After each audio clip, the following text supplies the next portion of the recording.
lack of control we have over it. And I know it's raining, so I'll make this quick. What are the two arguments we've heard in New Hampshire against labeling genetically modified food? The first one is, oh well, that's the federal government's job, the FDA takes care of it. I think probably most of you here know the FDA doesn't take care of it. The FDA, first of all, cannot legally require labeling. It doesn't even do its own testing. What happens is a company like Monsanto or Bayer or any other company produces their evidence, gives it to the FDA, and says, no, you don't need to regulate this because we have done our tests to show that it's safe. It's not, or if it is, and you're that proud of it, why don't you label it? But meanwhile, there's no way for the FDA to do it. It's not part of their job, it's not part of their description, and they don't have the money to do the testing. And the other thing is, essentially, the FDA sees its client as industry, as the food producer. It doesn't see you or me as the client. The other argument pretty much is lawsuits, and I think that's what the biggest fear is. Both Vermont and Connecticut were told outright by Monsanto that if they pass this labeling legislation, they would face more lawsuits than they could possibly handle. And as all of you know, states are already desperate for money as it is.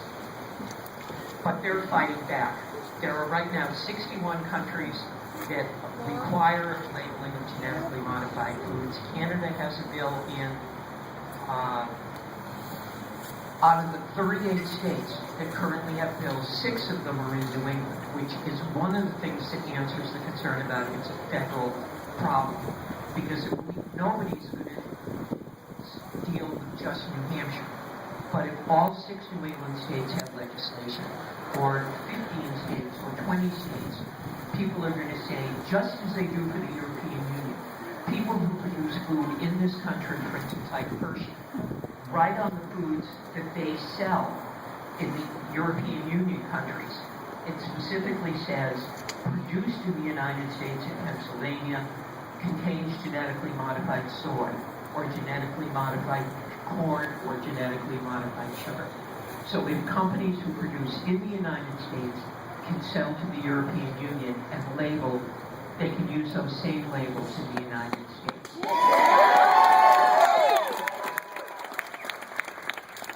Right now, all 6 New England states have legislation in. The Vermont House has passed required labeling of genetically modified foods. Go Bernie Sanders! Yes, go Bernie Sanders. That will reach the Vermont Senate next January. Connecticut Senate has passed a bill requiring labeling of genetically modified foods. That's in the House. It's probably going to be amended, but it probably will make it out. They have already required labeling of infant formula and baby foods. Maine has 108 co-sponsors in their bill, which is currently in committee, and it is expected to report it positively out of the House committee. In New Hampshire, we're in a subcommittee. By an 8-8 vote of the committee, it was almost ITL, or found inexpedient to legislate. But those 8 people saved it, are going to work on it in August, and hopefully it will come back out with a recommendation to the full committee and to the full House in August that it ought to pass. Massachusetts and Rhode Island currently also have bills in committee. So really, what I'm asking is for your help. If you live in New Hampshire, contact the members of the Agriculture and Environment Committee. Now, contact them again in August when the bill comes to the full committee and say, you want the bill, you want the label. The same thing with the Senate when the bill goes to the Senate. But it's really important to counteract the, oh, but it's a federal problem. Most of the change that has taken place in this country has come from the states. When you go back to slavery, it was states who began violating the fugitive slave laws. Women's right to vote with the 19th Amendment came because states like Montana and most of the western states gave women the right to vote and forced the federal government to finally act. Montana sent Jeanette Rankin to Congress in 1960, 3 years before the 19th Amendment. It's the states right now that are leading the fight for same-sex marriage. And the federal government, again, is going to have to follow. And it's the same thing with GMOs. The states are going to have to lead. So contact your state reps, your state senator, and then contact your congressmen and your U.S. senators. Somebody mentioned Bernie Sanders. His amendment to the agriculture bill, which was going to require the federal government to allow states to have their own labeling, was voted down by 76 senators, including Gene and Kelly Ayotte. So contact your state senators, contact them, contact your state reps, your state senators, your congressmen, your U.S. senators, and tell them this is what you want. That we have to lead, they are going to have to follow. And again, as Margaret Mead once said, nothing gets done unless a small group of committed people make it happen. And that's the people who have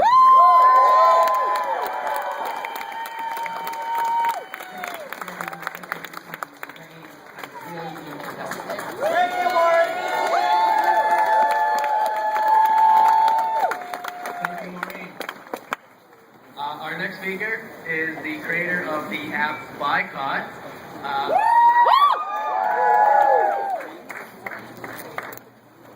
I'm sorry, she created a campaign on it. Just as good. I liked it. Bonnie Wright, everybody.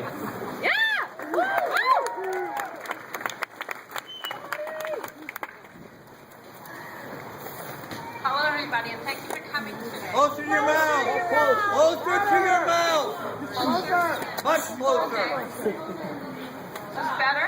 Better! Okay. My name is Closer! Bonnie Wright, and I live in Salem, New Hampshire. And I was asked to come today to tell you my story about why I'm here. And, I'm sorry, I'm nervous. I was asked to come today to talk about why I'm interested in Monsanto and GMOs and what I'm trying to do about it. My story is very simple. I got sick. I went to the doctors and I was very depressed. I had no energy. I had aches and pains everywhere. They did all kinds of tests and they said, oh, maybe it's lupus. No, maybe it's fibromyalgia. No, maybe it's this, maybe it's that. All kinds of tests and they couldn't figure out what was wrong. Out of desperation, I went on a cleanse. I cut out my coffee, which had equal in it, aspartame. I cut out my Diet Coke, which had aspartame. I cut out all the processed foods, which had all kinds of artificial flavoring, artificial coloring, all kinds of junk. And suddenly something happened. I started to feel good. It was like a miracle. I'm sorry. I threw out all my medicines, and I felt like a different person. Yeah. I started to do a few experiments, and started to have the symptoms come back. So I know it doesn't work for me. I have to eat clean. The last time I looked in a mirror, I was not a guinea pig. So I have to eat right. I can't tell you what...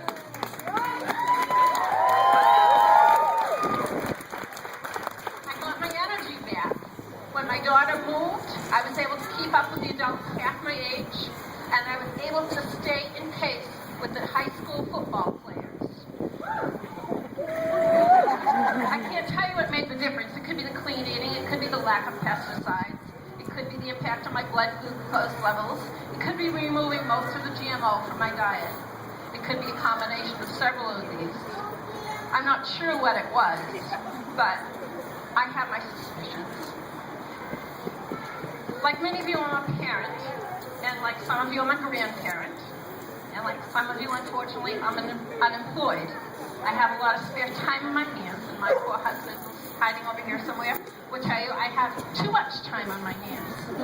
So I spent some of that time trying to find out what is it that made me feel so bad.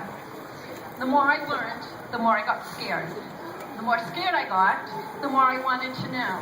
And as my knowledge increased, so did my anger. Now, most people will tell you I'm a pretty mild person, easygoing. But like most people, I can get just a little bit feisty if the right buttons are pulled.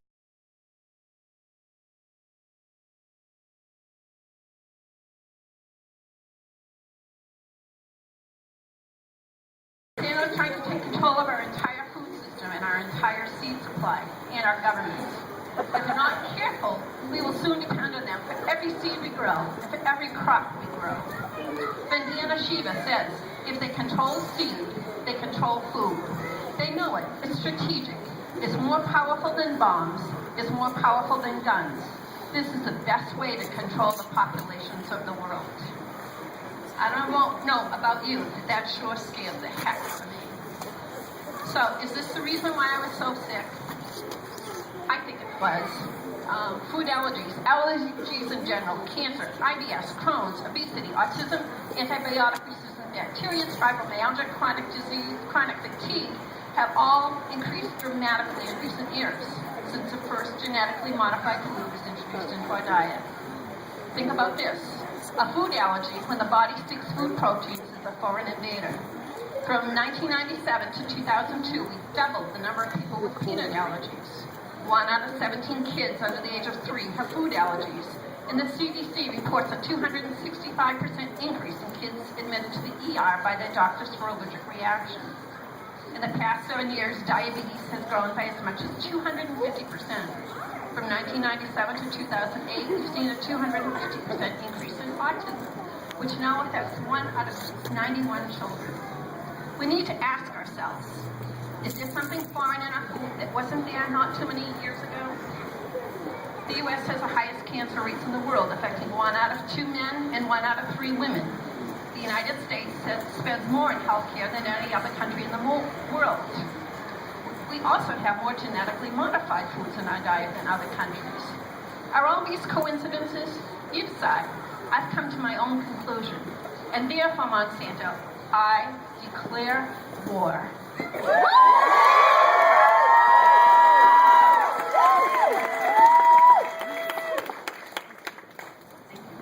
So what am I doing about it? A friend recently brought it to attention a product called Boycott. Boycott is an app that shoppers use to choose products from companies that share their values and avoid companies that have conflicts with their beliefs. To use Boycott, you go to boycott.com and you register with them. You pick some of the many campaigns that match your beliefs, whether it's environmental, gay, lesbian, rights, gun control, or Monsanto GMO. If you have a smartphone, you download the app, and then you can scan items on your shelf at home or in the store. The app will tell you if the product is one you are boycotting or boycotting, and you can make your shopping list or fill your grocery shop accordingly. If you don't have a smartphone, you can still sign up for the campaigns you support. It's probably meant not to be used as a petition, but I think of it as one because you can be sure that the manufacturers are looking at it. Boycott was rated the #1 app of the week, and it's had a big review in Forbes. When I first visited Boycott, I was disappointed in the campaigns. 2 were very good, but had limitations. I wanted something that had a lot of products so that I could know if I'm buying something that's good or bad. So since there wasn't something there, I created it. It went live a week ago, and I've targeted 2 of the 2 long lists of companies, some that are for GMOs and some that are against GMOs. I didn't think one person could make a difference. However, with approximately 30 hours, my campaign, Say No to GMO, Monsanto Products Boycott, was the #1 trending campaign, and it held that position for about 4 days.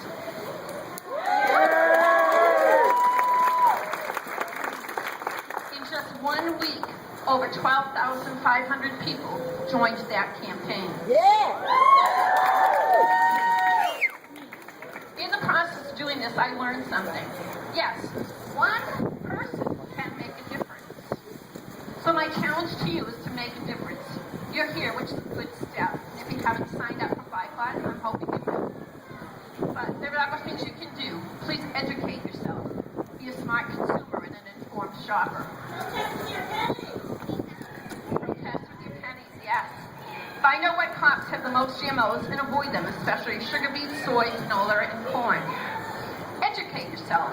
According to the Non-GMO Project, common ingredients derived from GMO risk crops That was scared me. It includes amino acids, aspartame, ascorbic acid, sodium ascorbate, vitamin C, citric acid, sodium citrate, ethanol, flavorings, both natural and artificial, high fructose corn syrup, hydrogenized vegetable protein, lactic acid, maltodextrose, molasses, sodium glutamate, sucrose, textured vegetable protein, xanthan gum, vitamins, and yeast products. Phew. Almost every food out there that's processed has at least one of those in it. Educate yourself. Learn about the companies and brands that are strong advocates of GMOs. We have to say, no, we can't do that. We won't allow that. How? By boycotting them. Hit them where it hurts, in their wallets. If you buy their products, you are allowing the use of GMOs. You are funding GMOs. Educate yourself. Shop wisely. Smart consumers read the labels and understand the lingo. Natural does not mean organic. There are strict legal restrictions for foods to be labeled organic. Products that are labeled natural can have GMOs, pesticides, antibiotics, and growth hormones. Really? Natural? Choose organic. The U.S. government does not allow products to be labeled as 100% organic or certified organic if they contain GMOs. Yes, I know it's more expensive, but you can pay now for good food, or you can pay later with poor health. I don't know about you guys, but I prefer to pay the farmers than pay the hospitals and doctors.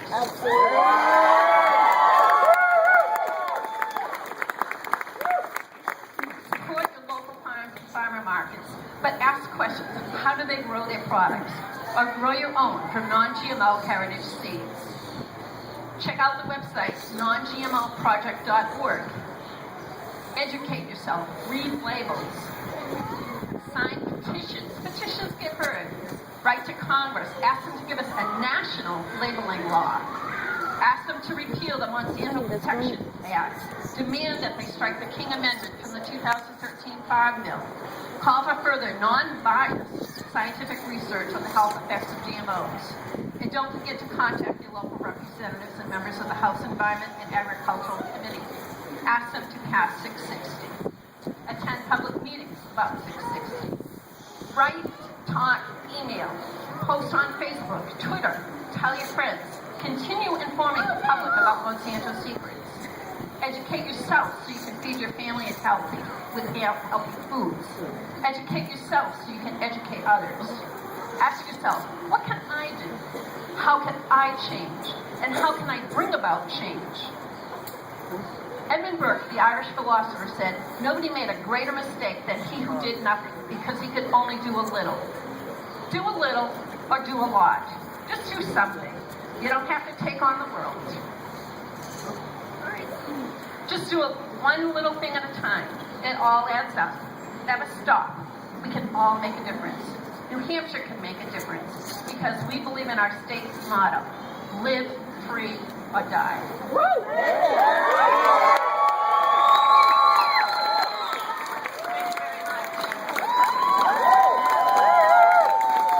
Thank you, Bonnie Wright.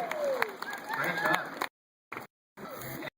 Next speaker is going to be Representative Smith from Manchester.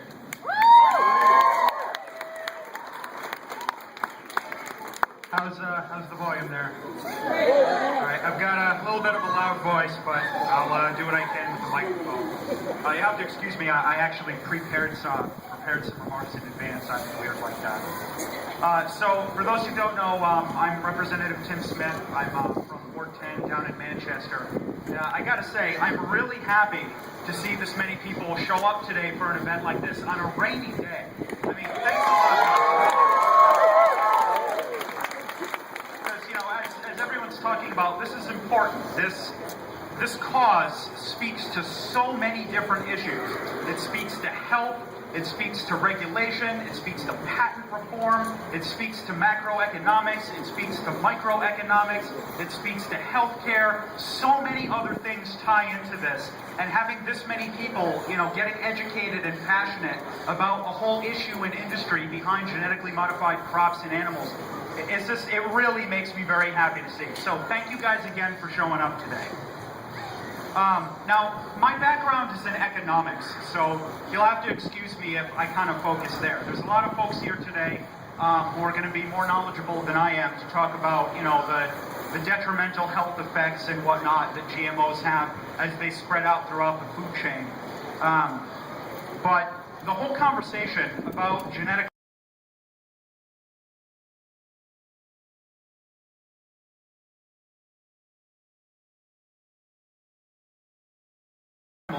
end up causing problems elsewhere out in the food web, including serious illnesses in the people who eventually consume the products.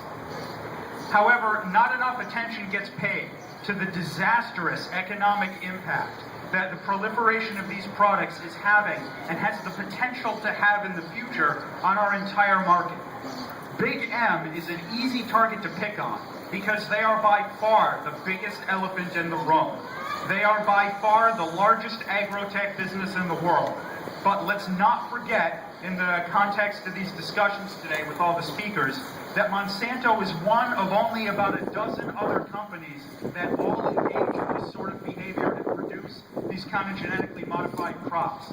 They are without a doubt the worst offender, but they are not alone. If Monsanto goes out of business tomorrow, do not give up this fight. One of our biggest problems is Monsanto's serious abuse of monopolistic business practices and aggressively anti-competitive behaviors and strategies. Patent litigation forms the core of this behavior, and unfortunately they've been using it with disastrous success. They started off back in the 1980s of a campaign of buying up smaller seed companies and manufacturers who produced seeds for distribution to rural farmers. This has resulted in a ginormous number of seed growers going out of business, and as a result, the overall number of seed producers in this country has been reduced by over 60%, as Monsanto has either bought them or driven them out of business. This gives them a huge level of control over our nation's food supply and seed distribution system and puts them in a position to force retailers into anti-competitive contracts that make it unprofitable for them to carry a diverse selection of products. It's Monsanto's way or it's no way. But controlling the distribution isn't enough for these clowns. They need to control the customers. There have been many cases, including a high-profile Supreme Court case in recent months, where small farmers have been sued for growing seeds, knowingly or unknowingly, from plants that contain any of Monsanto's patented genes, regardless of how those seeds ended up on their fields. In one case, a farmer was successfully sued after seeds from a farm across the road blew into his field on a windy day. He noticed that the crops in that part of the field were more resistant to herbicide, and that was enough to convict him of patent infringement. It gets worse. Back in 2005, Monsanto started filing patents with the World Intellectual Property Organization. For those of you who don't follow WIPO and patent law very closely, the whole point of that is for them to try and extend their reach and enforce their US-based patents in other countries where they don't have the legal apparatus to file them, or in countries that don't have a sophisticated patent infrastructure. What they started to do is file a whole slew of patents across the entire life cycle of a factory-farmed pig, from the artificial insemination all the way up to specific methods of efficient slaughter. Their patent application asserts not only ownership over the methods used to factory farm the pigs, but over the pigs themselves that are produced by these methods. Folks, this is a lot bigger than seeds. These people will not stop until they control literally everything that we eat. They filed more WIPO patents claiming ownership over selective breeding and animal husbandry techniques that have been used by mankind for over 10,000 years. You can't make this up.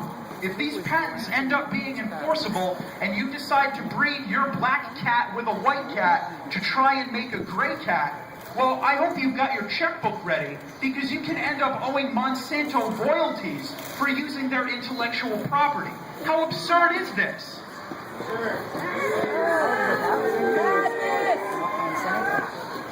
Well, this scumbaggery extends down to their dealings with the end customers.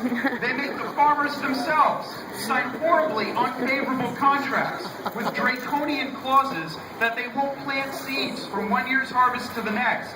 And they sometimes try and prohibit the use of pesticides and herbicides that aren't Monsanto.